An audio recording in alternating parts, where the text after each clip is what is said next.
নবী করিম সাল্লাল্লাহু আলাইহি ওয়াসাল্লাম বলেছেন, আফশুস সালাম ওয়া আতইমুত তুআম ওয়া সাল্লু আন-নাসু বিন-নিয়াম তাদখুলুল জান্নাতা বিস-সালাম।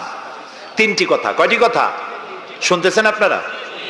এক নম্বর হচ্ছে সালাম বিনিময় করো বেশি করে। রাসূলুল্লাহ বলছেন, একটা গাছের এপাশে বসে দেখা হয়েছিল, সালাম দাও। গাছটা ঘুরে আসছে, লোকটা আবার সালাম দাও। আমাদের দেশে এই অভ্যাস নাই। সব বসেরা চায় আমার অধীনস্থ লোকেরা আমারে সালাম দিক। রাসূলুল্লাহ তার স্ত্রীকে সালাম দিতেন। এমনকি রাস্তা দিয়ে যাওয়ার সময় বাচ্চা পোলাপান খেলাধুলা করছে, তাদেরকে তিনি সালাম দিতেন। আমরা কি দেই? আমরা দেই না। হুজুররা মনে করেন মুরিদরা আমারে দেবে, মন্ত্রী মনে করে অন্যরা আমারে দেবে, এসপি মনে করে পুলিশ আমারে দেবে। কিন্তু সালাম যিনি আগে দেবেন তিনি অহংকার মুক্ত। সুবহানাল্লাহ।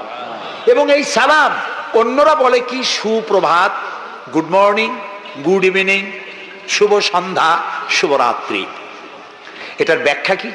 সকালবেলায় 280 মাইল স্পিডে ঝোড়ো হাওয়া প্রবাহিত হচ্ছে, 30 ফিট উঁচু হয়ে জলোচ্ছ্বাস হচ্ছে, মানুষ মরতেছে, বাড়ির টিন উড়ে যাচ্ছে। সকালবেলা কেউ যদি যায় বলে গুড মর্নিং, থাপড়ায় দাঁত ফালাই দেবে না? বেটা, এর চাইতে ব্যাড মর্নিং তো কখনো আসে নাই। রাতের বেলায় মা মারা গেছে, তার বাড়ি গিয়ে বলছে গুড নাইট। কেমন লাগবে কোন? সুতরাং ইসলামের বিষয়টাই মোর সায়েন্টিফিক।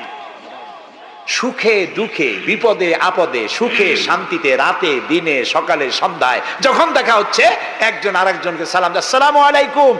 পয়সা লাগতেছে? কথা না কইলে বুঝবো কি? বিনা পয়সায় আল্লাহ তোমার উপরে শান্তি দিক, রহমত দিক। আপনি আরো বেশি করে কোন ওয়া আলাইকুমুস সালাম ওয়া রাহমাতুল্লাহি ওয়া বারাকাতুহু ওয়া মাগফিরাতুহু। তারপরে কি করে? হাত দেন।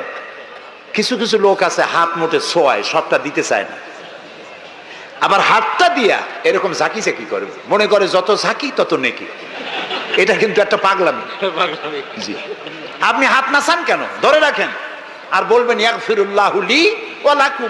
আল্লাহ তোমারও শান্তি দিক, আমারও শান্তি দিক। আল্লাহ তোমারও মাফ করুক, আমারও মাফ করুক। সুবহানাল্লাহ।